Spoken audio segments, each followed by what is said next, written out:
नया सूक्त लेके आए हैं। एक हाथ में सृजन, एक में प्रलय लिए चलते हैं। एक हाथ में सृजन, एक में प्रलय लिए चलते हैं। लोग कीर्ति ज्वाला में जलते हैं, हम अंधियारों में जलते हैं।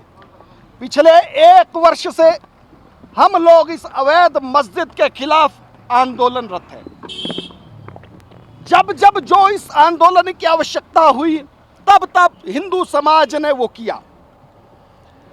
जब आवश्यकता महसूस हुई कि हिमाचल प्रदेश की सरकार हिंदुओं के साथ छल करने जा रही है, षड्यंत्र करने जा रही है, माननीय न्यायालय के ऑर्डर को सेटिस्फाइड करने के लिए एक विधेयक लाने की तैयारी हो रही है, तो हम लोगों ने आमरण अनशन शुरू कर दिया ताकि सरकार पे दबाव पड़े। सरकार बैकफुट पे आई। जिन मांगों को लेकर हमने ये अनशन शुरू किया, बीते शुक्रवार को प्रशासन के साथ उन मांगों पर सहमति बनी। हमने अपना अनशन तोड़ा, धरना भी वापस लिया, परंतु प्रशासन किसी मुगालते में ना रहे, प्रशासन किसी इस भुलावे में ना रहे कि वादों के बाद, एग्रीमेंट के बाद जो है वो हिंदू समाज डर जाएगा या बैठ जाएगा। अब वो सनातन का समाज है, वो सनातनी है कि जो किसी भुलावे में नहीं आने वाले, किसी छलावे में नहीं आने वाले।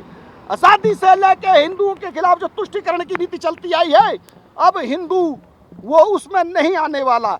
इसलिए हमने निर्णय किया कि जब तक अमली जामा नहीं पहनाया जाएगा, हम लोग क्रमिक अनशन पर रहेंगे। तो 29 तारीख को प्रशासन के साथ फाइनल डेट तय हुई कि हम लोग उस दिन फाइनल रिव्यू करेंगे कि क्या हुआ क्या नहीं हुआ। परंतु कल शुक्रवार है और पिछली बार प्रशासन ने वादा किया था कि नमाज नहीं होगी, तो नमाज नहीं हुई। कहीं प्रशासन इस भुलावे में ना रहे कि ये तो दूसरा शुक्रवार है, इसमें आंदोलन की कोई कॉल नहीं है। तो हमने आज सांकेतिक रूप से शस्त्र पूजन करके ये संदेश दे दिया कि जब ये भारत भूमि या जब हिंदू राष्ट्र के लिए धरने की आवश्यकता होगी तो धरना देंगे, अनशन की आवश्यकता होगी तो अनशन करेंगे, शस्त्र उठाने की आवश्यकता होगी तो सनातन समाज शस्त्र भी उठाएगा, इसमें भी पीछे नहीं हटेगा।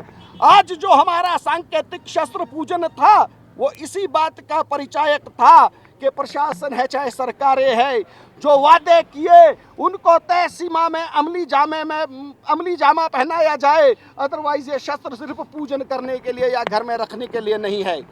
इतिहास गवाह है, भगवान श्री कृष्ण ने भी कहा है कि जब जब धर्म पे ग्लानि होती है, धर्म की हानि होती है, तब तब मैं अवतरित होता हूँ।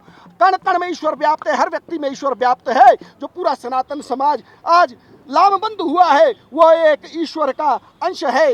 हमारी यही मांग थी कि कल जो शुक्रवार है, कल बिल्कुल भी नमाज ना हो, गलती ना करे, प्रशासन किसी प्रकार की भूल ना करे और मुस्लिम समाज के लोग भी प्रोवोक करने की कोशिश ना करे। उन्हें भी चेतावनी भरी बात में हम ये कहना चाहते हैं।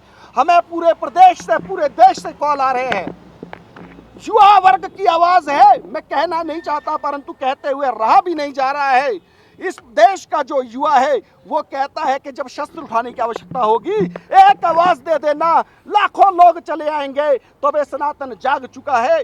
इसीलिए हमने आज का जो है शस्त्र पूजन किया था। बाकी मदन भाई आप ब्रीफ करेंगे इसके बारे में।